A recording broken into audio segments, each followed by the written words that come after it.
ज्ञानाञ्जनाशलाकया चक्षुरुन्मीलितं येन तस्मै श्रीगुरवे नमः। श्रीचैतन्यमनोभीष्टं स्थापितं येन भूतले स्वयं रूपकदा मह्यं ददाति स्वपदान्तिकं।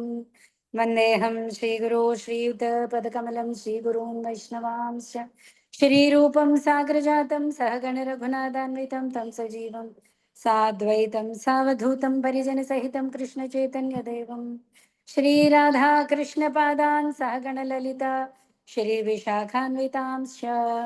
हे कृष्ण करुणा सिन्धो दीनबन्धो जगत्पते गोपेश गोपिका कान्ता राधा कान्ता नमोऽस्तुते।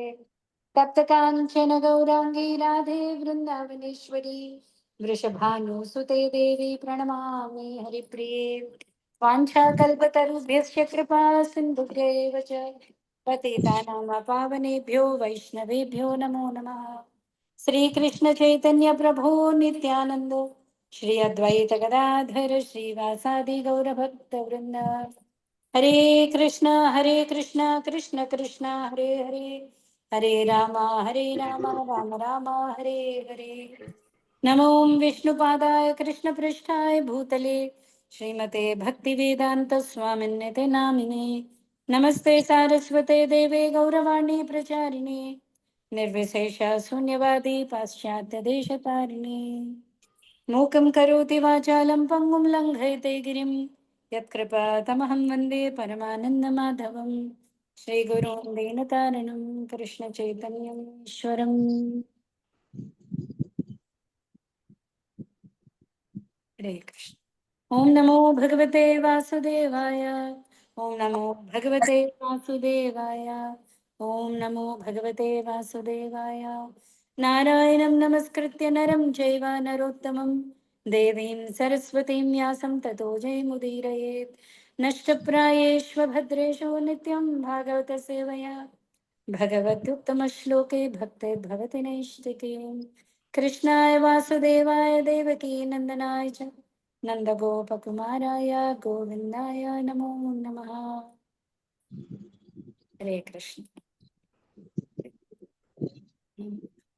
సరే, ఒకసారి శ్రీ మహావిష్ణువు పాల సముద్రంలో ఉన్నప్పుడు యాజ్ యూజువల్ అనంతశేషుడు అంటే ఆ సేవలో నిమగ్నమై ఉన్నాడు, స్వామివారిని మోస్తున్నాడు, లక్ష్మీదేవి పాదాలు సేవిస్తోంది. అయితే ఆ పాల సముద్రంలో వీళ్ళు వీళ్ళు ముగ్గురే కాదు, ఇంకా చాలా మంది ఉన్నారు. పాల సముద్రంలో చాలా జీవరాశులు కూడా ఉన్నాయి. ఓకే, అందులో ఒక చిన్న తాబేలు ఉండేదిట. ఎప్పుడైనా విష్ణుమూర్తి పాదాలు చూడాలి అని విపరీతమైన కోరికట దానికి. ఓకే, సో మెల్లిగా ఎలా కనిపిస్తుంది, ఆదిశేషుడు ఉన్నాడు ఇంత ఎత్తులో, పైన పడుకుని ఉన్నాయి, లక్ష్మీదేవి అక్కడ పాదాలు ఒత్తుతుంది. ఓకే, సో ఏం చేస్తుందంటే మెల్లిమెల్లిగా ఎక్కడానికి ట్రై చేస్తుంది.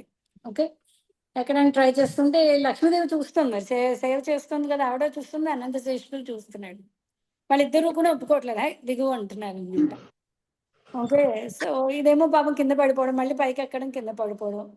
అయితే మన యొక్క సిన్సియర్ డిజైర్ చూసేవాడు ఒకడు ఉన్నాడు. ఓకే, విష్ణుమూర్తి చూసాడు, సరే అయితే వీళ్ళిద్దరు ఇక్కడ దీన్ని అలౌ చేయట్లేదు అని దానికి సేవ ఇచ్చాడు. ఆ తాబేలు ఎవరు తెలుసా అండి? విన్నారు ఎప్పుడైనా ఇది?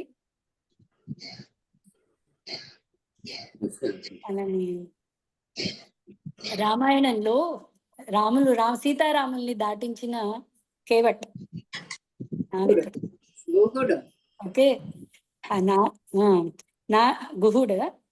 గుహుడు అది ఏంటంటే, అందుకనే అక్కడ మనకు చిత్రమైన డైలాగ్ చెప్తాడు కదా గుహుడు, అంటే నీ పాద ధూళి తగిలి రాయి స్త్రీ అయిపోయిందిట కదా, నాకున్నది ఒక్కటే పడవ.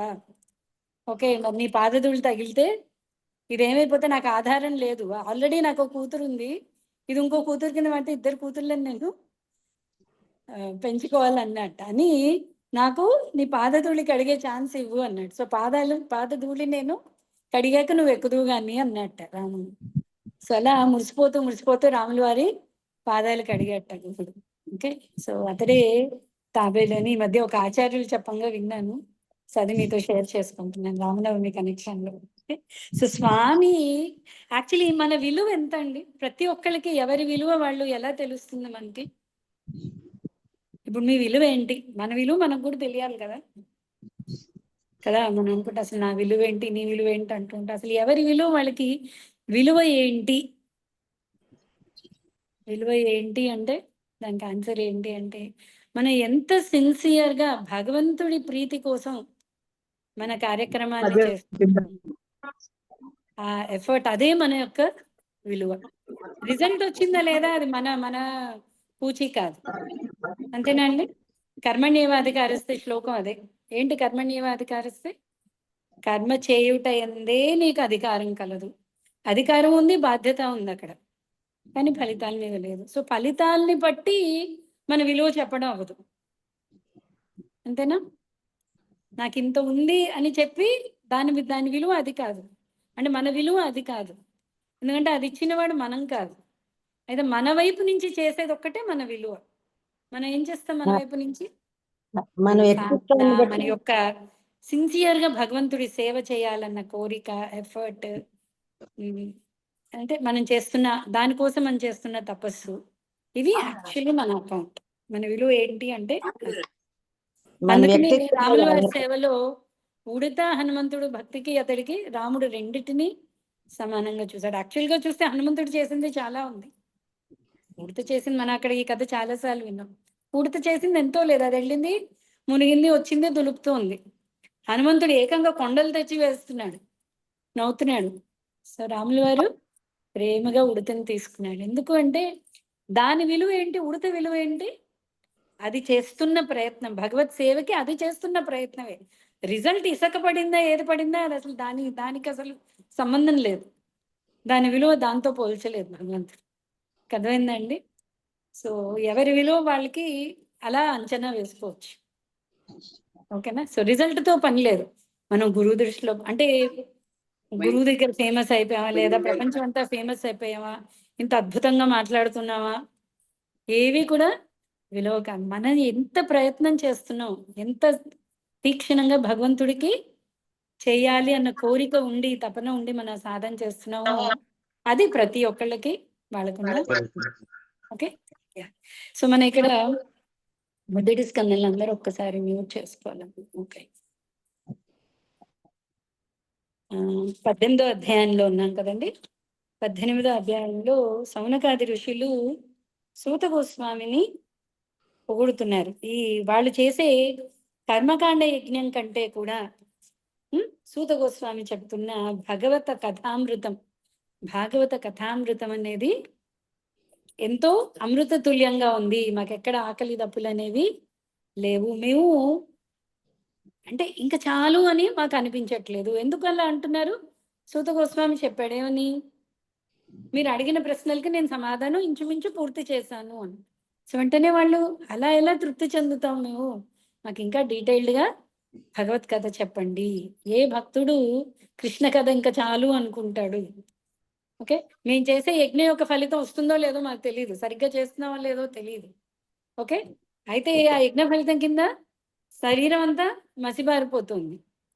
శరీరం మసిబారిపోతుంది, పొగొస్తుంది, ఫలితం వస్తుందా లేదా తెలీదు. కానీ మీరు చెప్పే ఈ భాగవత కథాశ్రవణం వల్ల అది అమృత తుల్యమే. ఖచ్చితంగా అది ప్రతి ఒక్కళ్ళని ఉద్ధరిస్తుంది. కాబట్టి కంటిన్యూ చేయండి అని చెప్తున్నాను.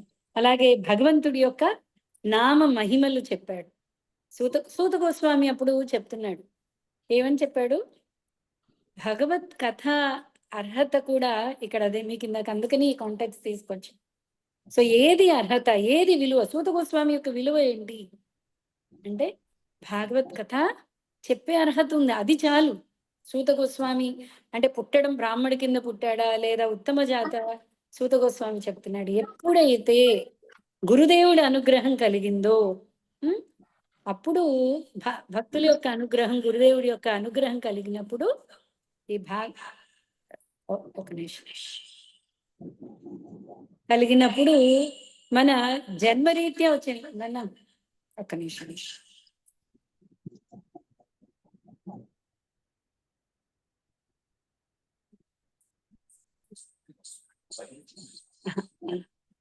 ఫోన్ కదా ఇంకా.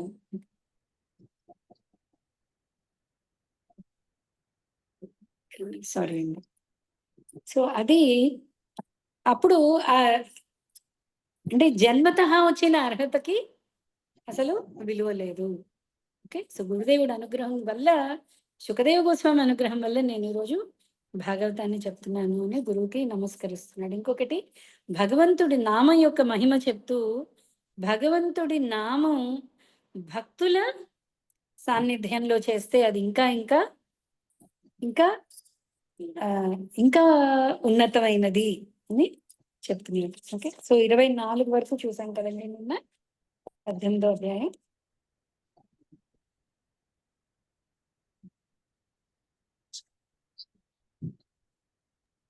ఓకే, 24 మొదలు పెట్టాలి. ఓకే. ఒకప్పుడు పరీక్షిత్ మహారాజు అడవిలో ధనుర్బాణములతో వేటయందు నియుక్తుడై మృగములను వెంబడించుచు అలసిన వాడును, ఆకలిగొన్నవాడును, దప్పిక కలిగిన వాడును అయ్యను. జలాశయము కొరకై వెదుకుచు అతడు శమీకముని ఆశ్రమమున ప్రవేశించి ఆ ముని కనులను మూసుకొని ధ్యానమగ్నుడై ఉండటను గాంచెను. ఓకే. ఇక్కడి నుంచి భక్తుడి ప్రతి లీల కూడా అంటే భక్తుడి యొక్క ప్రతి చేష్ట కూడా భగవంతుడి యొక్క ప్రత్యేక అరేంజ్మెంట్, అది మనం అర్థం చేసుకోవాలి. ఓకే. సో పరీక్షిత్ ఏమైంది, ఒకసారి వేట కోసం అని మృగాల్ని వెంబడించుచు, మృగం కోసం మనం నిన్న వేట గురించి చర్చించాం. రాజన్న వాడికి వేట ధర్మం. ఓకే.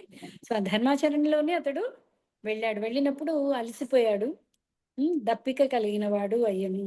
యాక్చువల్లీ మనకి 11వ స్కందంలో ఒక శ్లోకం వస్తుందండి, ఆ రెఫరెన్స్ చూపిద్దాం అనుకున్నాను మీకు. ఒక భగవద్భక్తుడికి శరీర కష్టం అనేది ఎప్పటికీ కూడా తెలియదు. ఎందుకంటే వాడి శరీరం కాన్సెప్ట్ లో ఉండడు అసలు. కదా, ఇక్కడ నైమిషారణ్యంలో కానీ అంతెందుకు మనకి నైమిషారణ్యంలో కానీ పరీక్షిత్ దగ్గర 7 రోజులు భాగవత కథా శ్రవణం జరిగినప్పుడు కానీ, గోవర్ధన్లో కృష్ణుడు అందాన్ని చూస్తున్నప్పుడు కానీ, ఎవరు 7 రోజులు 7 పగలు 7 రాత్రులు ఎవరికి ఆకలంటే తెలియదు, దప్పికంటే తెలియదు. ఎందుకు? వాళ్ళు ఆకలి దప్పిక ఎవరికి అంటే దేహం యొక్క సూచనలు అవి, దేహానికి కావలసినవి.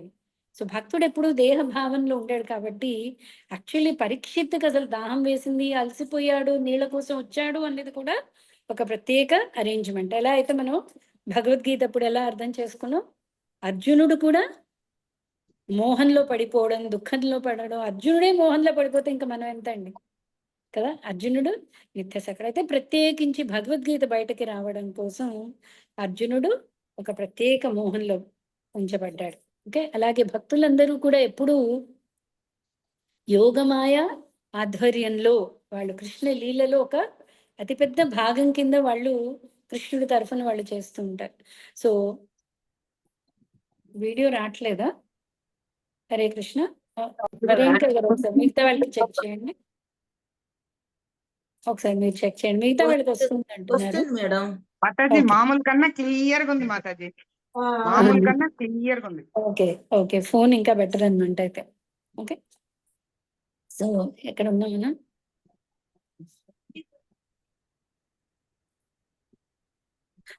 సో వాళ్ళు ఒక ఇప్పుడు పరీక్షిత్ ద్వారా శ్రీమద్ భాగవతం మనకి ప్రపంచానికి అందచేయబడుతుంది.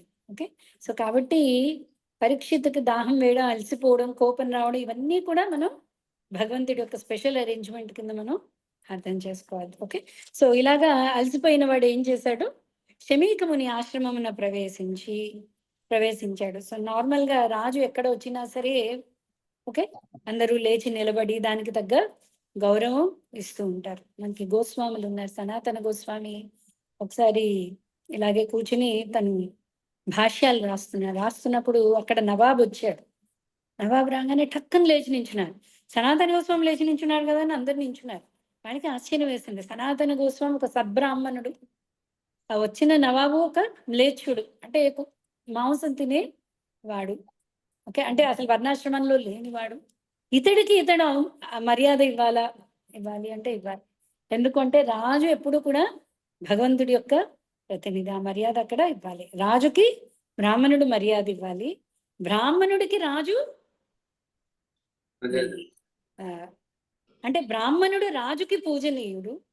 ఓకే, బ్రాహ్మణుడికి పూజ చేయాలి, బ్రాహ్మణుడి ఆధ్వర్యంలో తను మిగతా సిస్టమ్ అంతా కూడా నడిపించాలి. ఆ రెండు అంటే ఒకళ్ళకొకళ్ళకి ఆ రెస్పెక్ట్ అనేది ఉంది. ఓకే, సో అలాగా ఇక్కడ వచ్చాడు పరీక్షిత్ వచ్చాడే, కానీ ఆ ముని మాత్రం ఇంకా కళ్ళు మూసుకుని ధ్యానంలో ఉన్నాడు. ముని యొక్క ఇంద్రియములు, ప్రాణము, మనస్సు, బుద్ధి అన్నీను భౌతిక కర్మల నుండి నిరోధింపబడి ఉండెను. పరబ్రహ్మముతో గుణరీతి సమానత్వమును కలిగిన దివ్య స్థితిని, బ్రహ్మభూత స్థితిని పొంది ఉన్నందున అతడు జాగ్రత్త, స్వప్న, సుషుప్తులనేది మూడింటికి పరమైన సమాధ స్థితి యందు నెలకొని ఉండెను.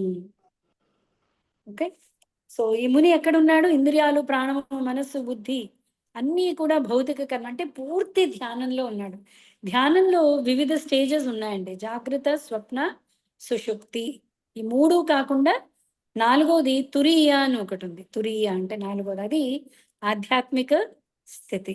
ఓకే, సో ఆధ్యాత్మిక స్థితిలో ఉన్నప్పుడు బయట ఏం జరుగుతోంది, ఏం మాట్లాడుతున్నారు, ఇవేవి, ఎందుకంటే ఈ భౌతిక స్థితి నుంచి బయట ఉన్నాడు. సో అతనికి ఏమీ కూడా తెలియలేదు. ఓకే, ధ్యానమగ్నుడైన ముని జింక చర్మమును ధరించి ఉండెను. జడలు కట్టిన దీర్ఘ శిరోజములు అతని దేహమును ఆవరించి ఉండెను. దాహముచే నోరెండిపోయిన పరీక్షిత్ మహారాజు అంతటా ఆ మునిని జలమునడిగను. అయితే సరే, అతడేమో తీవ్ర తపస్సులో ఉన్నాడు. పరీక్షిత్తుకి విపరీతంగా అలసిపోయి ఉన్నాడు, దాహం వేస్తుంది. సో దాహం వేస్తూ వెళ్ళి మునిని నాకు మంచినీళ్ళు ఇవ్వండి అని అడుగుతున్నాడు. ఆసనము, స్థానము, అర్ఘ్యము, ప్రియ వచనముల ద్వారా ఎటువంటి లాంఛనపూర్వకమైన ఆహ్వానము లభింపనందున పరీక్షిత్ మహారాజు తాను నిర్లక్ష్యపరపబడినట్లు భావించెను. ఆ విధంగా తలచుచు అతడు క్రోధావేశుడయ్యను. యాక్చువల్లీ శత్రువు మన ఇంటికి వచ్చినా సరే, ఏమంటారు, ఆ జన్మ శత్రువు, గర్భశత్రువు, ఎవరు వచ్చినా, శత్రువు ఇంటికి వచ్చినా సరే మనం అతనికి ఆసనం ఇచ్చి మంచినీళ్ళు, తిండి అన్ని అడగాలి, అతనికి మర్యాద చేయాలి. అది మన కల్చర్, ధర్మం. ఓకే, మనం భీష్ముడి దగ్గర చూసాం, లేవలేని స్థితిలో కూడా అతడు తన శక్తికి తగ్గట్టుగా అందరినీ ఆహ్వానించాడు. కానీ ఇక్కడ ముని ఏంటి, ఇంతటి రాజు పరీక్షిత్ ఎవరండి? అక్కడ అప్పటికి 3 అశ్వమేధ యజ్ఞాలు చేశాడు. పరంపర కింద కాకుండా తన యొక్క ప్రతిభ కూడా అని అక్కడ 3 అశ్వమేధాల దగ్గర మనం తెలుసుకున్నాం కదా. సో అంతటి రాజు అక్కడ రాగానే ఏం చేయాలి? టక్కున ఆహ్వానించాలి, కూర్చోబెట్టాలి. ఓకే, ముని ఆశ్రమంలో పెద్ద దొరక్కపోవచ్చు, అంటే రాజుకు తగ్గట్టు భోగాలు అక్కడ ముని సమకూర్చలేకపోవచ్చు, కానీ అడిగిన వచ్చిన వాడికి కనీసం మంచినీళ్ళు కూర్చోబెట్టడం చేయాలి. ఇవేవి చేయకపోతే రాజుకి కోపం వచ్చింది. ఓహో, ఇంత నిర్లక్ష్యమా రాజంటే ఈ మునికి అని అనుకున్నాడు. ఇక్కడ చూడండి, ఆసనము, స్థానము, అర్ఘ్యము, ప్రియవచనములు, ఇవి ఖచ్చితంగా ఎవరు మన ఇంటికి వచ్చినా సరే, ఎవరు వచ్చినా సరే మనం ఇవన్నీ చేయాలి. ఓకే, సో ఇవేవి చేయకపోతే నిర్లక్ష్యమా అని అనుకున్నాడు. రాజు కోపం వచ్చింది. ఓకే, ఇక్కడే మనం నిన్న యాక్చువల్లీ మనం డిస్కస్ చేసాం. ఇక్కడ ఇంకొంచెం ఒకసారి ప్రభుపాద వారి భాష్యం కూడా చదువుదామండి. గృహమునకు అరుదించినప్పుడు శత్రువైనను సకల మర్యాదలతో ఆహ్వానింపవలెనని వేద నియమములందలి ఆహ్వాన సూత్రములు తెలుపుచున్నది. శత్రుగృహమునకు అరుదించితననే భావన అతనికి ఏమాత్రము కలుగనీయరాదు. భీమార్జునులను గూడి శ్రీకృష్ణ భగవానుడు జరాసంధుని కడకి ఎగినప్పుడు వారికి అతనిచే రాజలాంఛనములు కూడిన ఆహ్వానము ఒసగబడింది. విరోధి అతిథి అయిన భీముడు జరాసంధునితో తలపడవలసి ఉండెను. అయినప్పటికీ జరాసంధుడు వారికి ఘనమైన ఆహ్వానమును ఒసగను. రాత్రి సమయములందు స్నేహితుల వలె కాలమును గడుపుచు పగటి సమయమున మాత్రము వారు ప్రాణములకు తెగించి పోరాడేవారు. సాయంత్రం అవ్వంగానే యుద్ధ భూమిలో కూడా అంతే, కురుక్షేత్రంలో కూడా అంతే. మళ్ళీ సాయంత్రం అయిపోయాక మళ్ళీ కౌరవులు, పాండవులు, అర్జునుడు వెళ్ళినప్పుడు దుర్యోధనుడు అడిగాడు, రా అర్జున కూర్చో, నీకేం కావాలి? మనం భీష్ముడి దగ్గర చెప్పుకున్నాం, గుర్తుందా? సో భీష్ముడు ఇచ్చిన బాణాలు ఇచ్చేయమన్నాడు, దుర్యోధనుడు ఇచ్చేశాడు. ఏంటి, శత్రువు అయినా సరే ఇంటికి వచ్చినప్పుడు, అరే నేను ఈ శత్రువు ఇంటికి వచ్చాను, అబ్బో నేను రావడం వీళ్ళకి ఇష్టం లేదు, అలా ఏమాత్రం భావన అసలు తెలియడానికి లేదు. ఓకే, సో అది మన వేదాలు నిర్ణయించిన ధర్మం. సో అదే జరాసంధుడు ఎగ్జాంపుల్ ఇస్తున్నారు. సో జరాసంధుడితో యుద్ధం అప్పుడు పొద్దున పూట యుద్ధం, సాయంత్రం పూట వాళ్ళు అతిథులు. ఇన్ఫాక్ట్ జరాసంధుడు ఎందుకు, మీరు అతిథి కింద వచ్చారు కాబట్టి మీకు ఏం కోరిక కావాలో అడగండి, నేను తీరుస్తాను. సో కోరిక అడగంగానే అర్థమైంది జరాసంధుడికి, వచ్చిన వాళ్ళు బ్రాహ్మణులు కారు. ఓకే, కానీ అతిథి కోరాడు, జరాసంధుడు ఒప్పుకున్నాడు. ఓకే, సో అదే అనమాట ధర్మం. అతిథికి ఏదేను అర్పింపలేని పేదవాడు కనీసము దర్భాసనమును ఏర్పరిచి త్రాగుటకు నీరొసగి కొన్ని మధుర వచనములను పలుకవలనని అతిథి ధర్మం నిర్దేశించుచున్నది. ఏమీ ఇవ్వలేకపోతే కనీసం ఒక దర్భ వేసి ఆసనం పెట్టి కనీసం ప్రియ వచనాలు పలకచ్చు కదా. ఓకే, అది అనగా శత్రువైనను లేదా మిత్రుడైనను అతిథిని ఆహ్వానించుటకు ఎట్టి ఖర్చు లేదు, కేవలము సభ్యతే ఇచ్చట ముఖ్యమైనది. దీనే సభ్యత అన్నారు. శమీకముని ఆశ్రమమున ప్రవేశించినప్పుడు పరీక్షిత్ మహారాజు అతని నుండి ఎట్టి రాజోచిత సత్కారమును ఆశింపలేదు. రాజును చూసినట్టు చూడక్కర్లేదు, కానీ కనీసం వచ్చిన వాడు అతిథి మర్యాద అంటాం కదా, అతిథి మర్యాద అన్నా చేయలేదు అంటాం. ఓకే, ఏలైనా సాధువులు ఋషులు భౌతికముగా ధనవంతులు కారని పరీక్షిత్తు ఎరిగి ఉండెను. కానీ కనీసము దర్భాసనము, కొద్దిగా జలము, మధుర వచనములు సైతము తనకు లభింపబోవని అతడు ఊహింపలేదు. వాస్తవమునకు పరీక్షిత్తు సాధారణ అతిథి కాడు, పైగా అతడు ఋషికి శత్రువును కాడు. కనుకనే ఋషి ప్రదర్శించిన స్వాగత వైఖరి పరీక్షిత్తును అమిత ఆశ్చర్యచకితుని చేసెను. సత్యమును వీక్షించినచో జలము అత్యవసరమై ఉన్నప్పుడు ఋషి పట్ల పరీక్షిత్తు క్రోధావేశడగుట సమంజసమే. అటువంటి పరిస్థితుల్లో రాజు క్రోధావేశడగుట అసహజమేమీనూ కాదు. కానీ పరీక్షిత్తు గొప్ప సాధు పురుషునికి ఏమాత్రము తీసిపోని వాడయ్యును క్రోధావేశుడగుట, చర్యను గైకొనుట నిక్కముగా ఆశ్చర్యకరమై ఉన్నది. కనుకనే అది భగవత్ సంకల్పము చే కలిగిన దానిగా అంగీకరింపవలసి ఉన్నది. పరీక్షిత్ మహారాజు గొప్ప శ్రీకృష్ణ భక్తుడు. శమీకముని సైతము రాజుతో సమానమైనటి వాడు. కానీ భగవత్ సంకల్పముచే పరీక్షిత్ గృహబంధములు మరియు రాజకార్యముల నుండి ముక్తుడై శ్రీకృష్ణ చరణారవిందములకు సంపూర్ణ శరణాగతుడగునట్లు పరిస్థితులు కల్పింపబడిను.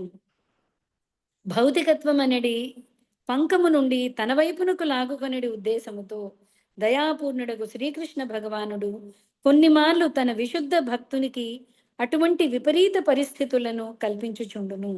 బాహ్యమునకు ఆ పరిస్థితులు భక్తులకు తీవ్ర కలతను కలిగించినవిగా తోచినను వారు సదా దేవదేవుని రక్షణ ఎందే నిలిచి ఉండగలరు. ఏ పరిస్థితి ఎందైనను జయము గాని లేదా కలత గాని భక్తులకు భగవానుడే పరమ నిర్దేశకునిగా వర్తించును.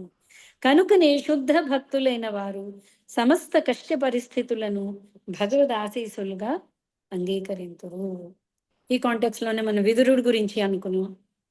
విదురుడికి ఆ పరిస్థితి రావడం యాక్చువల్గా చూస్తే చిన్నప్పటి నుంచి పెంచి వాళ్ళ శ్రేయోభిలాష అయిన విదురుడికి అంతటి అవమానం జరిగిందబ్బా. విదురుడిగా ఈ కష్టం, పాండవులకా ఈ కష్టం. ఓకే, లేదా అంబరీష్ అనుకోండి, లేదా ఇంకేంటి యాక్చువల్లీ చూస్తే ఓకే ఇక్కడ పరీక్షిత్ అయినా సరే వీటన్నిటి వల్ల ఏం జరిగింది తర్వాత జరిగింది. ఎప్పుడు కూడా అనంత కాల సమయంలో ఆ కాసేపు ఉన్న కష్టాన్ని, కాసేపు ఉన్న సుఖాన్ని మనం పోలుస్తాం. ఓకే, అనంత కాలంలో ఒక జన్మలో ఒక 10 ఏళ్ళు ఎవడికో మంచి జరిగింది, వాడు అతి దుష్టుడు. వెంటనే మనం అనుకుంటాం, అబ్బాయి ఇంత దుష్టుడికి ఇంత భాగ్యం వచ్చింది, ఇంత భక్తుడికి ఈ కష్టం వచ్చింది. భక్తుడి కష్టం ఎప్పుడు కూడా ఏంటండి, బంగారుని వేడి చేయడం. బంగారు వేడి చేస్తే ఏమవుతుంది, శుద్ధి అవుతుంది. సో భక్తుడికి ఏమవుతుంది, భక్తుడిలో ఉన్న నిర్మాల్యం అంతా కూడా పోయి శుద్ధ బంగారం అనేది బయటకు వస్తుంది. సో భక్తుడికి కష్టం వచ్చింది అంటే కేవలము భగవంతుడి యొక్క ప్రత్యేక అనుగ్రహం. మనం తర్వాత చూస్తాం, యుధిష్ఠిరుడు అడుగుతాడు నారదుల వారిని. ఓకే, ప్రత్యేక అనుగ్రహం ఉన్నప్పుడు ఆ కష్టం అనేది ఏర్పడుతుంది. ఆ కష్టం ఎప్పుడూ కూడా భక్తుడిని భగవంతుడికి ఇంకొంచెం దగ్గరికి లాగుతుంది. సో కృష్ణుడు చూస్తున్నాడు, సరే అయితే పరీక్షితుని ఇంకా పూర్తిగా నా వైపుకి, నా దగ్గరికి తీసుకురావాలి. కేవలం అంతే, అక్కడ భాగవతం బయటికి రావాలి. పరీక్షిత్ ఒక పరికరం, కావాలి. ఓకే. సో అది మనం ఇక్కడ అర్థం చేసుకోవాలి. ఎందుకు అంటే పరీక్షిత్తు పరమ భక్తుడు. ద ఫస్ట్ పాయింట్ ఏంటంటే భక్తుడు. భక్తుడు అనంగానే ఏమైపోయింది? క్రోధం రావడం, శోకం రావడం ఇవన్నీ కూడా ప్రత్యేక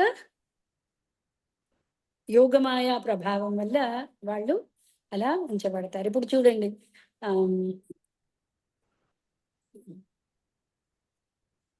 గోపికలు ఏ భక్తులైనా సరే భక్తుల దగ్గర మహామాయ పనిచేయదు. భక్తుల కోసం ప్రత్యేకించి యోగమాయ ఉంటుంది. అవి కృష్ణుడు ఎలా కోరుకుంటే ఆ రకంగా జరుగుతుంటుంది. కృష్ణుడు యశోదకు పట్టుబడకూడదు అనుకుంటే యోగమాయ ఏం చేస్తుందంటే ఆ దూరాన్ని పెంచేస్తుంది కృష్ణుడికి యశోదకి. ఆవిడ పరిగెడుతూనే ఉంది కానీ అందట్లేదు. కృష్ణుడు ఎప్పుడైతే సరే అనుకున్నాడో వెంటనే ఆ దూరం తగ్గిపోయింది, చక్కన పట్టేసుకోగలిగింది. కట్టబడకూడదు అనుకున్నాడు, ఎంత తాడు తెచ్చినా సరిపోవట్లేదు, యోగమయ అరేంజ్మెంట్ చేస్తోంది. కృష్ణుడు అనుకుంటున్నాడు, యశోద బ్రహ్మాండాన్ని చూస్తోంది నోట్లో. ఒక్క క్షణం ఆవిడకి ఆశ్చర్యపోతుంది, తన కొడుకేనా? కృష్ణుడు అనుకున్నాడు, అయ్య బాబు ఇప్పుడు యశోదకి నేను కొడుకు అన్న భావం పోయి భగవంతుడని వచ్చేస్తే అమ్మో నేను తల్లి ప్రేమకు దూరం అయిపోతాను. కృష్ణుడు చూడండి భక్తుడి ప్రేమకి ఎలా ఉవ్విళ్ళూరుతున్నాడు. వెంటనే కృష్ణుడు అనుకున్నాడు యశోదకి ఇవన్నీ కూడా మర్చిపోవాలి. మొత్తం వెంటనే యోగమాయ అరేంజ్మెంట్. యశోద మొత్తం మర్చిపోయింది.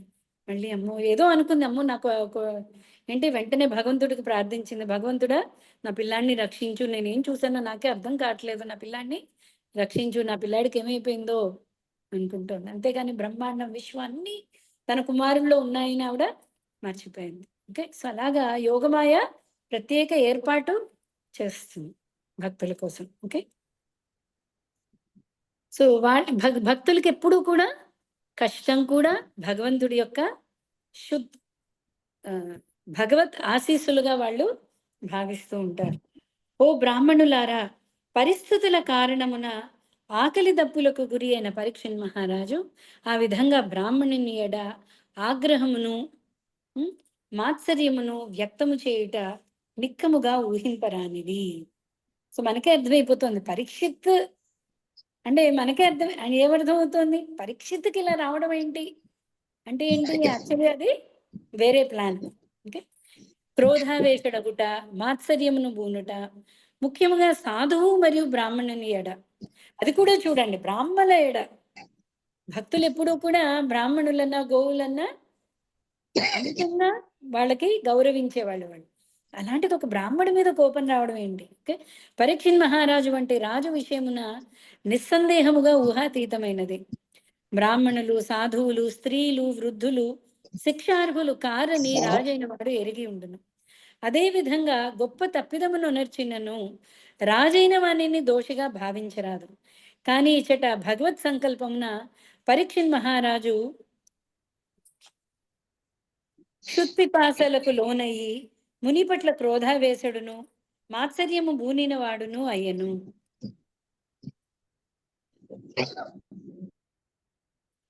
తనను అనుచితముగా ఆహ్వానించిన పౌరుని లేదా తనను నిర్లక్ష్యపరిచిన పౌరుని శిక్షించుటకు రాజైన వాడు అధికారమును కలిగి ఉన్నను అట్టి అపరాధము ఉనర్చిన వాడు సాధువకు బ్రాహ్మణుడైనందున ఆ కార్యము ఊహాతీతమై ఉన్నది.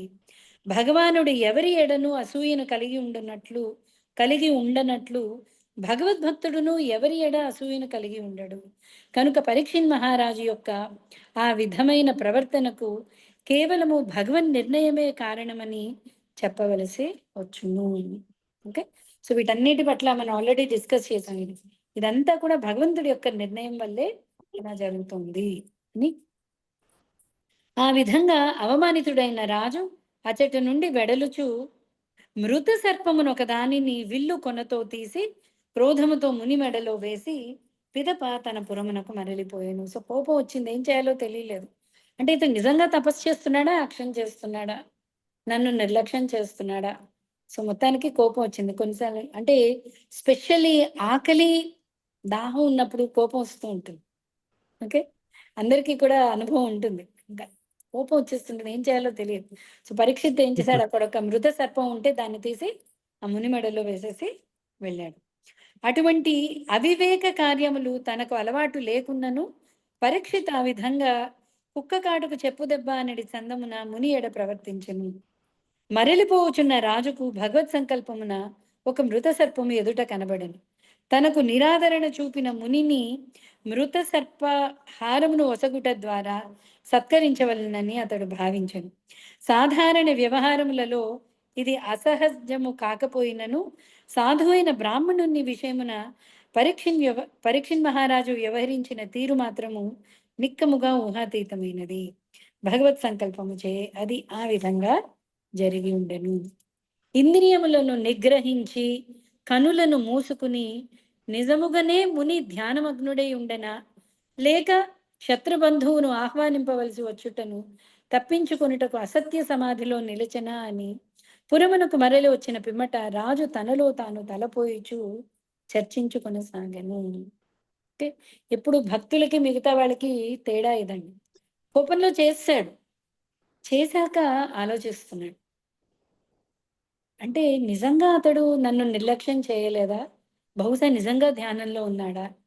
లేదా ఈ క్షత్రియుడే ఉంది అంటే బ్రాహ్మణుడిది ఉన్నతమైన జన్మ కదా, ఈ క్షత్రియుడినే ఉంది మనమేంటి గౌరవించేది అని అలా నిర్లక్ష్యం చేశాడా? అంటే చేసిన యాక్షన్ గురించి మళ్ళీ ధ్యానం చేయడం కరెక్టా కాదా, ఓకే, అతను ఆలోచిస్తున్నాడు. ఇక్కడ సెకండ్ చదువుతున్నాను చూడండి పారాగ్రాఫ్. శ్రీ విశ్వనాథ్ చక్రవర్తి ఠాకూర్ల అభిప్రాయం ప్రకారం ఆ ప్రణాళిక భగవత్ సంకల్పంనే జరిగి ఉన్నది. దాని కారణంలోనే కష్ట పరిస్థితి కల్పింపబడింది. రాజు ఉనర్చిన నామమాత్ర తప్పిదమునకు కలి ప్రభావితుడగు అనుభవశూన్యుడైన బ్రాహ్మణ బాలుడు శాపమొసగుట, తత్కారణముగా రాజు దివ్య లాభము కొరకై గృహబంధములను విడనాడుటయే ఆ ప్రణాళిక అయి ఉండెను. అంతేగాక శుకదేవ గోస్వామితో అతని సమాగమము శ్రీకృష్ణ భగవానుని గ్రంథావతారమైన శ్రీమద్ భాగవత ప్రకటమునకు దోహదము కాగలదు. వ్రజగోపికామణులతో దేవదేవుడైన శ్రీకృష్ణ భగవానుడు ఒనర్చిన రాసలీల వంటి పెక్కు దివ్యలీలలకు సంబంధించిన అద్భుత విషయములను గ్రంథావతారమైన శ్రీమద్ భాగవతము తెలియజేయుచున్నది. శ్రీకృష్ణ భగవానుని ఈ ప్రత్యేకమగు లీల ప్రత్యేక ప్రాముఖ్యమును సంతరించుకొని ఉన్నది. ఏలయన ఈ భగవల్లీలను సరిగా అవగతము చేసుకొనిన వాడు నిక్కముగా లౌకికమైన మైథున వాంఛ నుండి విడివడి దివ్యమగు భక్తియుత మార్గమున స్థితుడు కాగలడు.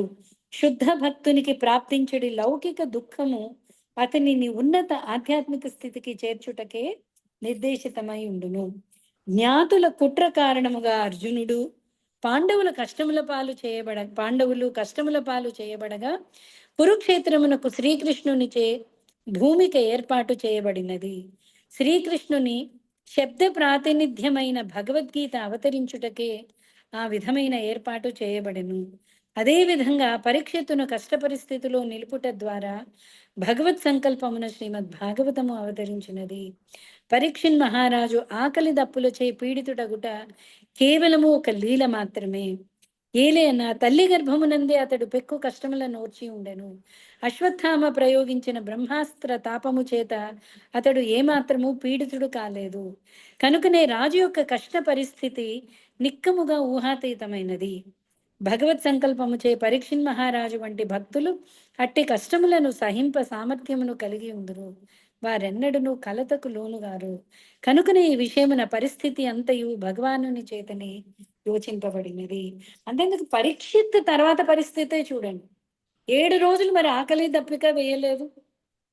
ఇక్కడ ఒక్కసారి వేటకి వెళ్ళి వచ్చేటప్పటికి ఆకలి దప్పికతో కోపం వచ్చేసి ఆ పావును తీసి అతని మీద పడేసి అండి. సో ఎందుకు ఇంత అనాలిసిస్ ఇస్తున్నారు అంటే ఈ వచ్చిన పరిస్థితి ఏంటి అంటే దానివల్ల ఏంటి వచ్చింది? శ్రీమద్ భాగవతం. శ్రీమద్ భాగవతం ఏంటి, ఏం చేస్తుంది? నేను ప్రతిరోజు శ్లోకాలు చెప్తున్నా. ఏం చెప్తున్నా?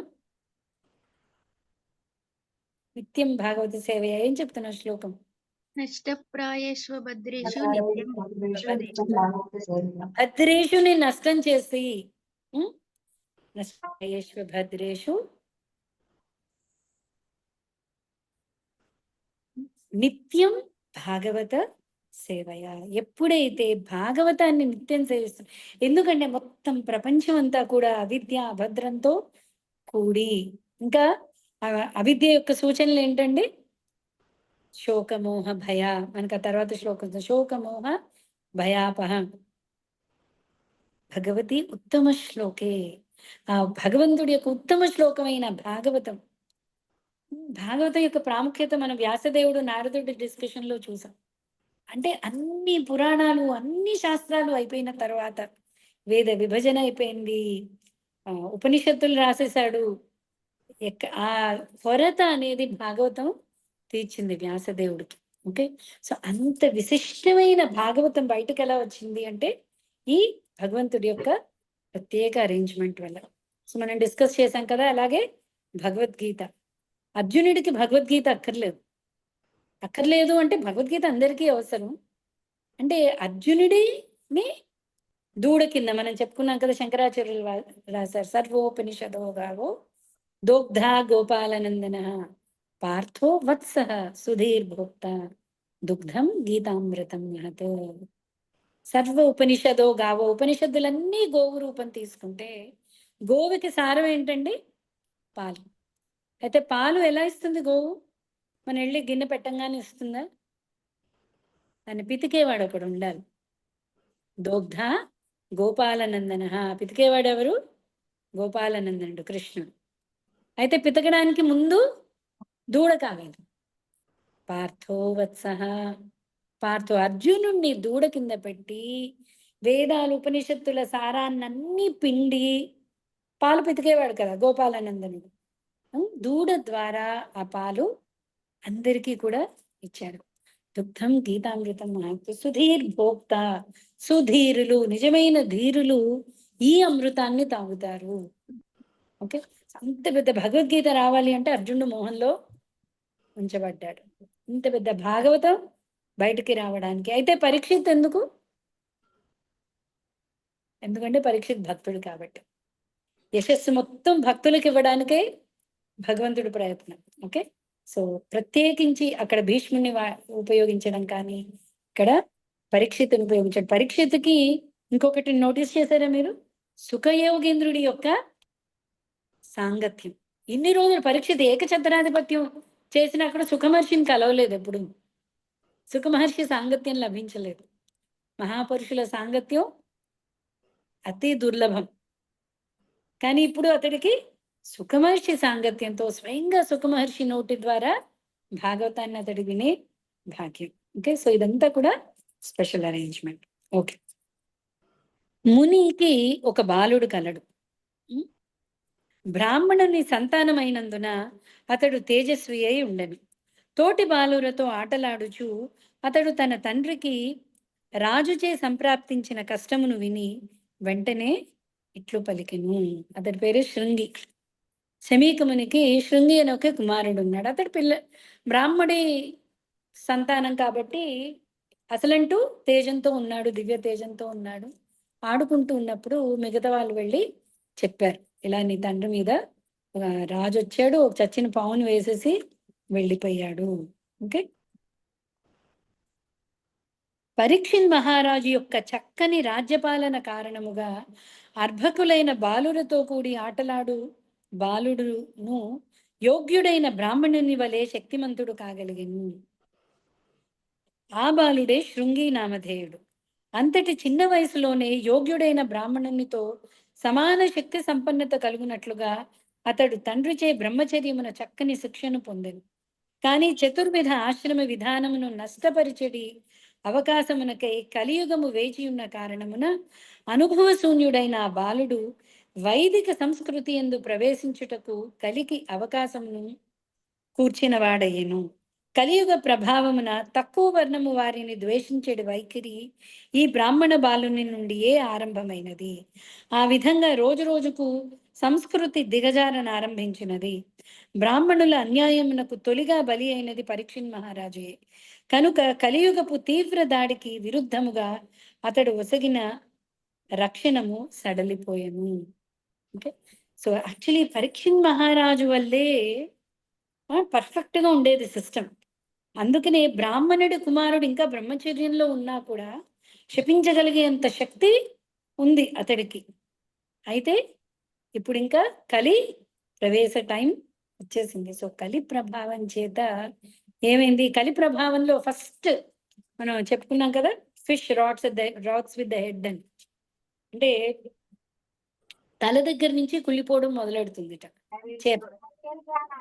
సమాజం కూడా తల దగ్గర నుంచి పడిపోవడం మొదలెట్టింది. సమాజానికి తల లాంటి వాళ్ళు ఎవరు? బ్రాహ్మణులు. సో తల లాంటి వాళ్ళైన బ్రాహ్మణుల దగ్గర నుంచి ఈ కలి ప్రవేశం అనేది జరిగింది. అంటే ఇక్కడ శృంగి తర్వాత చూస్తాం మనం ఎంత చులకనగా మాట్లాడతాడంటే క్షత్రియులు అంటే. ఓకే, అంటే జన్మతః వీడు నాకు అంటే తక్కువ వాడు. యాక్చువల్లీ పరీక్షిత్ భక్తుడు. మనం తర్వాత సెకండ్ కంటోలోని థర్డ్ కంటోలో మొత్తం సీక్వెన్స్ వస్తుంది. ఇతడి కంటే ఇతడు గొప్ప, ఇతడి కంటే ఇతడు గొప్ప. బ్రాహ్మణులు కూడా, బ్రాహ్మణులు మళ్ళీ వైదికులు అన్నారు, తర్వాత తత్వం తెలిసిన వాళ్ళు అన్నారు, సారం తెలిసిన వాళ్ళు అన్నారు. వీటన్నిటికంటే పైన ఉన్నవాడు భక్తుడు. సో యాక్చువల్లీ పరీక్షిత్ మహారాజుకి ఈ శృంగి ఏమాత్రము సరికాడు. కానీ కలి ప్రభావం వల్ల శృంగి పరీక్షిత్తుని చులకన చేసి చూడు. యాక్చువల్లీ శృంగి తండ్రి చులకన చేయలేదు, అటు నిజంగా ధ్యానంలో ఉన్నాడు, అతడు గమనించలేదు, అతడికి తెలియలేదు. కానీ శృంగి శమీకముని నిజంగా ధ్యానంలో ఉన్నాడు, అతడికి పరీక్షిత్తు చులకన చేయలేదు. కానీ అతని పుత్రుడు శృంగి దగ్గర నుంచి ఈ తక్కువ చూడడం అనేది మొదలైంది. అది మొదలయ్యి ఇప్పుడు ఇంకా పూర్తిగా వ్యాపించింది. బ్రాహ్మణ బాలుడైన శృంగి పలికెను, అహో రాజుల పాపములను గాంచుడు, కాకులు ఇంటి ముంగిలి శునకముల వలె వారు దాస నియమములకు విరుద్ధముగా తమ యజమానుల ఎడ పాపమునర్చుచున్నారు. చూడండి ఎంత తీవ్రంగా మాట్లాడుతున్నాడంటే, ఈ రాజు అన్నవాడు కాపలా ఉండాల్సిన వాడు సొసైటీకి. జనరల్లీ ఇంటికి కాపలా ఎవరు? శునకం, కుక్క. ఒక కుక్కతో పోలుస్తున్నాడు. ఎవరిని పోలుస్తున్నాడు? ఓకే, ఆ రాజ్య పరిపాలనలో ఉన్నవాడు ఇతను. ఓకే, అంటే ఆ బ్రాహ్మణ అహంకారం వచ్చేసి ఓకే రాజుని ఏమంటున్నాడు అంటే శునక అంటే యజమానులు, ఏం కదా యజమానులు. సో కుక్క లోపలికి వచ్చే యజమానితో పాటు తినడం అనేది అవుతుందా? అవ్వదు. దాని పొజిషన్ అక్కడ ఉండాలి, అది గౌరవించాలి యజమాని. అలాంటిది ఆహా ఎలా అయిందో చూడండి అంటున్నాడు అనమాట. సంఘం అనేది దేహమునకు, ఇది చాలా ఇంపార్టెంట్ పర్పస్ అండి, మనకి ఇది అర్థం అవ్వాలి, అందుకని భాష్యాలు కూడా చదువుతున్నాను.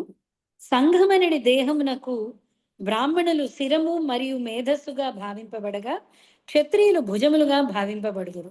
సమస్త ఆపదల నుండి దేహమును భుజములు రక్షింపవలసి ఉన్నను అవి మేధస్సు యొక్క నిర్దేశములోనే వర్తించవలెను. వాస్తవమునకు ఇదియే భగవన్ నిర్దేశానుసారము సృజింపబడిన సహజమైన ఏర్పాటు. మీకు అర్థమైందండి? మేధస్సు మైండ్ ఇక్కడ ఉన్నా కూడా అది చెప్తుంది భుజాలకి, ఇప్పుడు కష్టం రాబోతుంది, నువ్వు వెళ్ళు కత్తి పట్టుకోను లేదా ఆపు అను. అంటే ఏంటి? బ్రాహ్మణుల అధ్యక్షతలో భుజాలంటే క్షత్రియాలు వర్తించాలి. ఓకే, బ్రాహ్మణులు, క్షత్రియులు, వైశ్యులు, శూద్రులనడి వివిధ వర్ణములు గుణకర్మలను అనుసరించి ఏర్పాటు చేయబడినవని భగవద్గీత యందు ధృవపడిపబడి ఉండుటయే అందులకు కారణము. వైద్యుని తనయుడు యోగ్యత కలిగిన వైద్యుడగుటకు చక్కని అవకాశమును కలిగి ఉండునట్లు బ్రాహ్మణ తనయుడును యోగ్యుడైన తన తండ్రి నిర్దేశములో బ్రాహ్మణునిగా అగుటకు చక్కని అవకాశమును సహజముగా కలిగి ఉండును. ఈ కారణము చేతనే వర్ణాశ్రమ పద్ధతి నిక్కముగా శాస్త్రీయమై ఉన్నది. మనం చాలాసార్లు డిస్కస్ చేసాం. ఒక డాక్టర్ కొడుకు డాక్టర్ అయిపోతాడా? అవ్వడు. కానీ డాక్టర్ అవ్వడానికి ఛాన్సెస్ ఎక్కువ. అంటే తల్లిదండ్రులకు ఆ ప్రాముఖ్యత తెలియడం, దాని గురించి నేర్పించడం, ఇన్ని ఉన్న అవకాశం ఎక్కువ అతడు డాక్టర్ అవ్వడానికి. కానీ అతడు కూడా యోగ్యత సంపాదించుకున్న తర్వాతే వైద్యుడు అవుతాడు, అంతేనా? సో అలాగే బ్రాహ్మణుడి కుమారుడు బ్రాహ్మణుడి కిందే రావడానికి అన్ని అవకాశాలు ఉన్నాయి. వాళ్ళకి శ్లోకం నేర్చుకోవడం కానీ, స్పష్టత కానీ, సంస్కృతం కానీ ఆటోమేటిక్గా వస్తాయి. కానీ అది కాదు యోగ్యత. బ్రాహ్మణత్వంకి గుణ కర్మ విభాగ సహా ఆ గుణం రావాలి, సత్వగుణం రావాలి, ఆ కర్మ చేయాలి, యజ్ఞం, యాజనం, పఠనం, పాఠనం ఇవన్నీ. సో ఈ అర్హత వచ్చినప్పుడు వాడు బ్రాహ్మణుడు అవుతాడు కదా.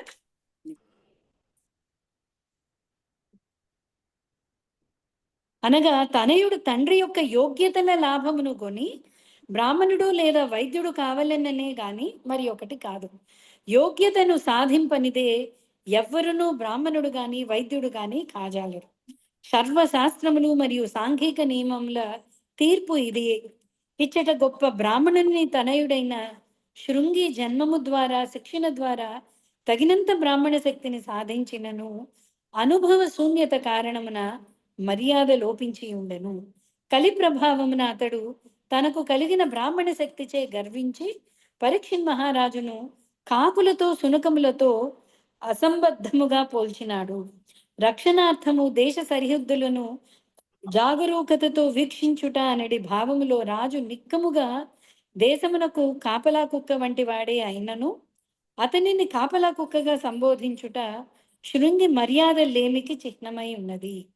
ఆ విధంగా మర్యాద తెలియకుండా తమ జన్మ హక్కుకే ప్రాధాన్యము నొసగిన కారణమున బ్రాహ్మణ శక్తుల అధోగతి ఆరంభమయ్యను. ఆ రీతిగా బ్రాహ్మణ వర్ణ పతనము కలియుగమున మొదలయ్యను. బ్రాహ్మణులు సమాజమునకు శిరము వంటి వారు కనుక వారి పతనముతో ఇతర వర్ణముల పతనము సైతము ఆరంభమయ్యను. రాబోవు శ్లోకములందు గాంచబోవునట్లు ఈ బ్రాహ్మణత్వ పతనారంభము శృంగి జనకునకు మిగుల దుఃఖకరమయ్యను. అంటే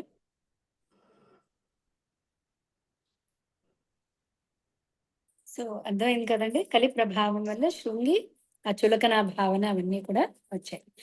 రాజవంశం వారు గృహమును కాపలాకాయు శునకములుగా ఉద్దేశింపబడి ఉన్నందున వారు ద్వారము చెంతనే నిలువవలసి ఉన్నది. దేనిని ఆధారం చేసుకుని శునకములు ఇంటిలో ప్రవేశించి యజమానితో కలిసి అతని కంచమునందే భుజింప అర్హములు కాగలవు. ఆ గర్వం ఎంతటి మాటలు పలికిస్తోందో చూడండి. ఓకే, గర్వంతో మాట్లాడుతుండే ఎలా అసలు కుక్క లోపలికి వచ్చి యజమాని కంచంలో తినాలని ఎలా అసలు అనుకోగలదు? ఓకే, అంటే శృంగికి కూడా తెలిసింది, వచ్చాడు మంచినీళ్ళు అడుగుతున్నాడు, అసలు లోపలికి ఎలా వచ్చాడు? మేము బ్రాహ్మణుల యజమానులు, అది అతడి పాయింట్. ఓకే, సర్వులను శాసించువాడును పూర్ణ పురుషోత్తముడు అగు శ్రీకృష్ణ భగవానుడు మరలిపోయిన పిమ్మట మాకు రక్షకుడు లేనందున ఈ దుర్మార్గులు విజృంభించినారు కనుక నేనే ఆ విషయమును చేపట్టి వారిని తగిన రీతి శిక్షింతును, నా బలమును చూడుడు. అంటే తనకున్న కొద్దిపాటి బ్రహ్మ తేజస్సుతో ఏమంటున్నాడు? ఓహో, కృష్ణుడు వెళ్ళిపోయాడని కాబోలు ఈ క్షత్రియులకి ఇంతటి గర్వం వచ్చింది. కృష్ణుడు వెళ్ళిపోతే ఏంటి, నేనున్నాను కదా, సో నేను ఇతన్ని శిక్షిస్తాను చూడండి అంటున్నాడు. ఓకే, క్రోధంతో ఎర్రబారిన కన్నులు కలిగిన వాడే ముని బాలకుడు ఆ విధంగా తన తోటి వాండ్రుతో పలుకుచు కౌశికీ నదీ జలమును ఆచమించి వజ్ర సన్నిభమగు వాక్కులను పలికెను. సో కోపంతో ఏం చేశాడు, వెంటనే అక్కడ చూడండి, అంటే మిగతా వాళ్ళకి పరిపక్వత లేదు, బ్రహ్మ తేజస్సు ఉంది, శపించగలిగే శక్తి ఉంది, అంటే అక్కడ సంస్కృతి మర్చిపోయాడు కలియుగం వల్ల, కలి ప్రభావం వల్ల. సో దేనికని శాపం పడుతున్నాడు ఇక్కడ? ఒకటి తండ్రి మీద జరిగిందన్న కోపం, ఇంకొకటి తనకున్న శక్తి మిగతా వాళ్ళందరికీ చూపించుకోవడం, ఇవన్నీ ఉండిపోయాయండి. ఇవన్నీ కూడా కలి ప్రభావం. సో చూడండి, నేను ఇప్పుడు ఏం చేస్తానో చూడండి. కృష్ణుడు వెళ్ళిపోతే ఏంటి, ఈ అధర్మ ప్రవర్తకుణ్ణి నేను శిక్షిస్తాను కదా అంటున్నాడు. ఓకే, బ్రాహ్మణ బాలుడు రాజుని ఈ విధంగా శపించెను. నా తండ్రిని అవమానించుట ద్వారా మర్యాదను అతిక్రమించిన ఆ కులంగారుని నేటికి 7వ రోజు తక్షకుడు కాటు వేయగాక. ఓకే, అతి పవర్ఫుల్ వర్డ్స్ బయటకు వచ్చేసాయండి. ఓకే, సో ఎప్పుడూ కూడా మాట కానీ వేసిన బాణం కానీ, ఓకే, బాణం విడిచేశాక అయ్యో అనుకుని లాభం లేదు, అందుకనే ఆలోచించి మాట్లాడండి అంట. స్పెషల్లీ కోపం వచ్చినప్పుడు కామ్ అయిపోండి, ఇప్పుడు ఏం మాట్లాడొద్దు అంటుంటారు. ఎందుకంటే మాట ఒక్కసారి బయట దాటిందా వచ్చేసిందా, ఇంకా దాన్ని వెనక్కి తీసుకోవడం అనేది అవ్వదు. అలాగే బాణం వేసేంత వరకు ఆలోచించచ్చు, బాణం వేసేసాక హరేం దాన్ని వెనక్కి తీసుకోవడం అవ్వదు. ఓకే, బ్రహ్మతేజపు దుర్వినియోగము ఆ విధంగా ఆరంభమయ్యను. తత్ఫలితముగా కలియుగమునందు బ్రాహ్మణులు క్రమముగా బ్రహ్మతేజమును సంస్కృతిని లోపించిన వారైరి. బ్రాహ్మణ బాలుడు ఇచ్చట పరీక్షిత్ మహారాజును కులంగారునిగా అంటే వంశమునందు అత్యంత హీనునిగా భావించినాడు. కానీ బ్రాహ్మణ వర్ణము అతని నుండియే కోరలు తీసిన పాము వలె నిస్తేజమైనందున వాస్తవమునకు అతడే కులంగారుడే ఉన్నాడు. యాక్చువల్గా ఆ వంశానికి ఏమంటారు, కళంకం తెచ్చిందే శృంగి. కానీ పరీక్షితుని నువ్వు నీ వంశానికి, క్షత్రియ కులానికి నువ్వు కళంకం తెచ్చావు అంటున్నాడు. యాక్చువల్లీ బ్రాహ్మణ కులానికి కళంకం తెచ్చిందే శృంగి. విషపు కోరలను కలిగినంత వరకే పాము ఎవరికైనాను భయమును కలిగించును, లేనిచో అది కేవలము బాలురకు మాత్రము భయము కలిగించునన్నది కాగలదు. ఇచ్చట కలిపురుషుడు బ్రాహ్మణ బాలుని తొలుత జయించి తద్వారా క్రమముగా ఇతర వర్ణములను జయించినాడు. ఆ విధంగా శాస్త్రీయమైన సాంఘిక వర్ణ వ్యవస్థ కలియుగమునందు వికృతమైన కుల వ్యవస్థగా రూపుదాల్చినది. కలియుగముచే అదే రీతిగా ప్రభావితులైన వేరొక తరగతి జనులచే అది కూడా నిర్మూలింపబడుచున్నది. కనుకనే ప్రతి ఒక్కరూ ఆ విధానము భ్రష్టుపట్టుటకు గల మూల కారణమును శోధించవలనే గాని శాస్త్రీయ విలువ ఎరుగకుండా దానిని ఖండించుటకు యత్నించరాదు. సో ఇలా పతన అవ్వడం వల్ల వెంటనే ఇప్పుడు చూడండి, ఎవరైనా కులం అనగానే చాలా మంది ఉద్రేకంతో వస్తుంటారు. ఎక్కడి కులం, ఎవరు గొప్ప, ఈ కులం పేరుతో అన్యాయాలు జరుగుతున్నారు, అక్కడితో ఆగట్లేదు. అది తక్కువ, ఇప్పుడు మాకు ఎక్కువ చెయ్యాలి మీరు అంటే అస్తవ్యస్తం అయిపోయింది. ఎవ్వరూ కూడా దానికి తగ్గ మర్యాద ఇచ్చారా? పోనీ వర్ణాశ్రమ పద్ధతికి మర్యాద అనేది లేదు, దాన్ని భ్రష్టు పట్టించేసి. కానీ ఎప్పుడైతే అవకాశం కావాలో అప్పుడు ఏం చేశారు, అప్పుడు మళ్ళీ వాళ్ళ కులం పేరు తీసుకొస్తున్నారు. మీకు అర్థమవుతుందండి? ఇప్పుడు ప్రతి ఒక్కళ్ళు ఏంటంటే అది చూడ్డానికి, ఓహో వీడు ఎంత ఏమంటారు సోషల్ వర్కర్, వీడు ఎంత ఎంత ఆధునిక ఆలోచన వీడిది, అవునండి కులం ఏంటండి, ఇదేంటండి, అదేంటండి. అసలు అసలు వర్ణాశ్రమానికి, ఇప్పుడున్న వర్ణాశ్రమానికి అసలు సంబంధమే లేకుండా అయిపోయింది. ఇది ఇంకా కలియుగ ఆరంభం. కానీ ఎక్కడికక్కడ ఈ వ్యవస్థ అంతా భ్రష్టు పట్టిపోయిన ఆ మాటలు అలా ఉండిపోయాయి. దాన్ని అందరూ ఎక్స్ప్లాయిట్ చేస్తున్నారు. ఎక్స్ప్లాయిట్ అంటే ఎవరికి కావాల్సినట్టు వాళ్ళు దాన్ని మార్చుకునే అవకాశాన్ని ఉపయోగించుకుంటున్నారు అనమాట. ఎవరి స్వార్థానికి వాళ్ళు ఈ వర్ణాశ్రమాన్ని ఉపయోగించుకుంటున్నారు.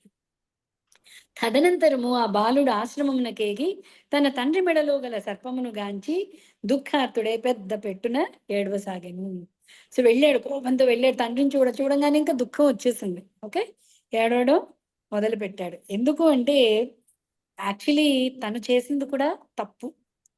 బ్రాహ్మడికి అది కూడా తెలిసింది. అంటే కోపం వచ్చింది, కలి ప్రభావం అనండి, ఏదైనా అనండి, ఆ కోపంతో మాట్లాడేశాడు, అనకూడని మాటలు అనేసాడు, శాపమా పెట్టేశాడు. శాపం కూడా వెనక్కి తీసుకోవడం అవ్వదు. ఒక మాట కానీ, శాపం కానీ, బాణం కానీ వెనక్కి తీసుకోవడం అనేది అవ్వదు. సో దుఃఖం కూడా వచ్చింది. కనుకనే ఆశ్రమమున ప్రవేశించి ఓకే గొప్ప తప్పిదమును గావించి ఉన్నందున మునిబాలకుడు సంతోషముగా లేకుండెను. ఏడ్చుట ద్వారా హృదయ భారమును అతడు తగ్గించుకొనదలిచెను. కనుకనే ఆశ్రమమున ప్రవేశించి తండ్రిని ఆ స్థితిలో గాంచినంతనే ఉపశమనము కొరకై అతడు పెద్ద పెట్టున ఏడవసాగిను. కానీ అప్పటికే సమయము మించిపోయెను. జరిగిన దానికి బాలుని తండ్రియు తన విచారమును వ్యక్తం చేశాడు. సో వెళ్ళి తండ్రిని పట్టుకుని గట్టిగా ఏడ్చేశాడు అన్నమాట.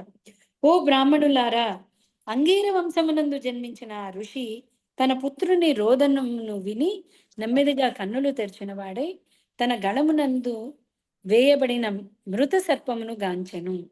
అంతటా అతడు మృత సర్పమును దూరముగా పారవేచి ఎందులకే దుఃఖించుచున్నావనియు, ఎవరైనా అతనికి అపకారము చేసితరా అనియు కుమారుణ్ణి ప్రశ్నించను. అది వినినంతనే ఆ బాలుడు తండ్రికి జరిగినదంతయు వివరించును. ఇక్కడ అంటే మనం అంటుంటాం,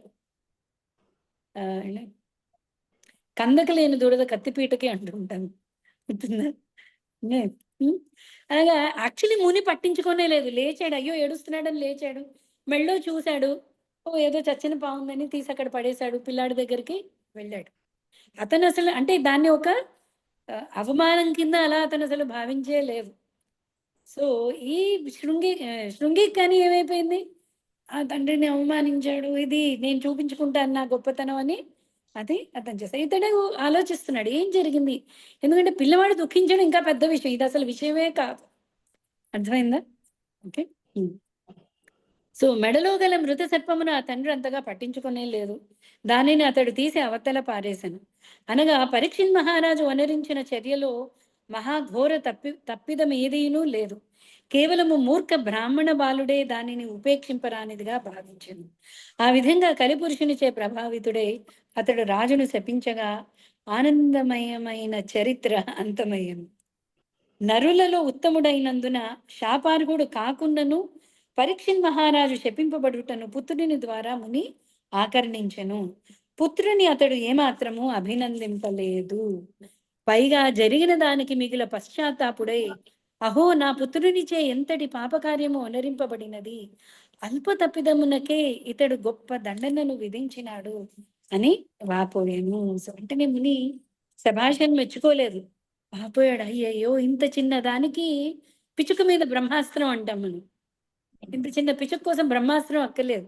ప్రభు ఒక ఎగ్జాంపుల్ ఇస్తుంటారు, ఎక్కడైనా దోమలు ఉన్నాయి కదా అని మన దగ్గర గన్ను ఉంది కదా అని తెచ్చి కాల్చేయండి. నేను దోమను కొట్టడానికే ట్రై చేశానండి అంటే, అంటే దోమను కొట్టడానికి గన్ను తీసుకురావక్కర్లేదు. ఇంత చిన్న తప్పిదానికి అంత పెద్ద శిక్ష వేసేసావా, అంత పెద్ద శాపమా, అయ్యో ఎంత ఘోరం జరిగిపోయింది నా పుత్రుడి చేత. అది కూడా రాజు ఎలాంటి వాడు, అతి ఉత్తమ నరులలో శ్రేష్ఠుడు, యాక్చువల్లీ భక్తుడు. అంటే ఇలాంటి రాజు వల్లే ఇన్ని రోజులు ఇంత సుభిక్షంగా ఉంది, ఇన్ని రోజులు కలి కూడా ప్రవేశించాడు అని వాపోతున్నాడు అనమాట. అంటే ఒక నిమిషం. ఓ బాలక, నీ బుద్ధి పరిపక్వత చెందలేదు కనుకనే నరులలో ఉత్తముడైన రాజు భగవానునితో సమానుడైనది జ్ఞానము నీవు కలిగి ఉండలేదు. ఎన్నడూ అతనిని సాధారణ జనులతో సమానంగా చూడరాదు. అతని దుస్తరమగు తేజముచే రక్షింపబడియే దేశ ప్రజలు భద్రంగా జీవింపగలరు. బాలక, రాచరికము రథాంగపాణి అయిన భగవానునికి ప్రాతినిధ్యము వహించుచున్నది. అటువంటి రాచరికము నశించినంతనే లోకమంతయు చోరులతో నిండిపోవును. వారు రక్షణ లేనట్టి ప్రజలను గొర్రెలను హరించినట్లు తక్షణమే కబళించి వేయగలరు. రాజ్యం సుభిక్షంగా ఎందుకు ఉంటుంది, రాజుడి వల్ల. అలాంటి రాజుని నువ్వు ఏకంగా అంటే మరణదండన వేసేసావు. అప్పుడు అసలు రాజ్యానికి భద్రత ఏది అసలు? ఓకే. ఇంకొకటి, రాజు భగవంతుడి యొక్క ప్రతినిధి కింద రాజ్యాన్ని పరిపాలిస్తాడు. సో రాజుని ఎప్పుడూ కూడా మనం రాజును పోగొట్టుకోకూడదు. ఓకే. రాచరికము పరిసమాప్తి చెంది దొంగలచే దుర్మార్గులచే ప్రజాధనము కొల్లగొట్టబడేది కారణమున గొప్ప సాంఘిక ఉత్పాతములు కలుగగలవు. జనులు హింసింపబడుదురు మరియు చంపబడుదురు. స్త్రీ జనము పశుగణము హరింపబడును. ఈ పాపములన్నింటికి మనమే బాధ్యత వహింపవలసి వచ్చును. మనమే అంటే ఇప్పుడు నువ్వు చేసావు అంటే నీ బాధ్యత నాది. అంటే నువ్వు జ్ఞానం ఉందే గాని అది పరిపక్వత చెందలేదు. ఓకే. ఇంకా చిన్నవాడివి అయిపోయావు, నువ్వు అజ్ఞానంతో ఇంతటి పని చేసావు. ఇప్పుడు సంఘానికి ఏ దోషం వచ్చినా దానికి మనమే ఇప్పుడు అంటే ఆ దోషానికి మనం కారకులయ్యాము. ఆ సమయమున జనసామాన్యము సంఘపు వివిధ వర్ణాశ్రమములు కర్మలు మరియు వేద నిర్దేశములనడి ప్రగతిశీల పథము నుండి క్రమముగా పతనము చెంది ఇంద్రియ భోగార్థమై ఆర్థికాభివృద్ధి యందు మిగుల ఆసక్తిని పొందుదురు.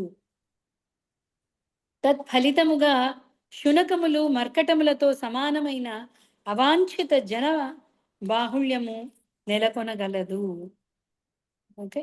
సో ఇలాగా అంటే ఆ శాపం వల్ల వచ్చిన ఆ ప్రభావం ఎలా ఉండబోతుందో చెప్తున్నాడు సమీక ఋషి. ఎంతటి తప్పు చేసావో చూడు. సో పరీక్షితుడు అసలు తప్పిదమే కాదు. ఓకే. ఇక్కడ కూడా భాష్యాలు కొంచెం ఇంపార్టెంట్ అండి. మనం మండే క్లాస్లో పూర్తి చేద్దాం ఇది. ఓకే. తొందరపడక్కర్లేదు. అందరికీ యాక్చువల్లీ ఇంచుమించు కథ మనకి తెలుసు ఎలా జరుగుతుంది అన్నది. అయితే సమీక ముని కూడా శాపాన్ని విరమించుకోలేదు, కానీ ఏం చేశాడు, దానికి ఇప్పుడు దాన్ని సరిదిద్దుకోవాలి కనీసం. ఓకే, సో దాన్ని ఎలా చేశాడు అవన్నీ కూడా మనం వివరంగా చూద్దాం అండి నెక్స్ట్ క్లాస్లో. ఓకేనా? ఓకే, సో ఏదైనా డిస్కషన్ ఉన్నా, ఏదైనా డౌట్ ఉన్నా మనం రేపు నెక్స్ట్ క్లాస్లో డిస్కస్ చేద్దాము. నాకు ఒక చిన్న పని మీద బయట వెళ్తున్నాను నేను. రండి. ఓకే. హరే కృష్ణ. వాంఛాకల్పతరుభ్యశ్చ కృపా సింధుభ్య పతితానామ పావనేభ్యో వైష్ణవేభ్యో నమో నమః. అనంత కోటి వైష్ణవ బృందకి జయ.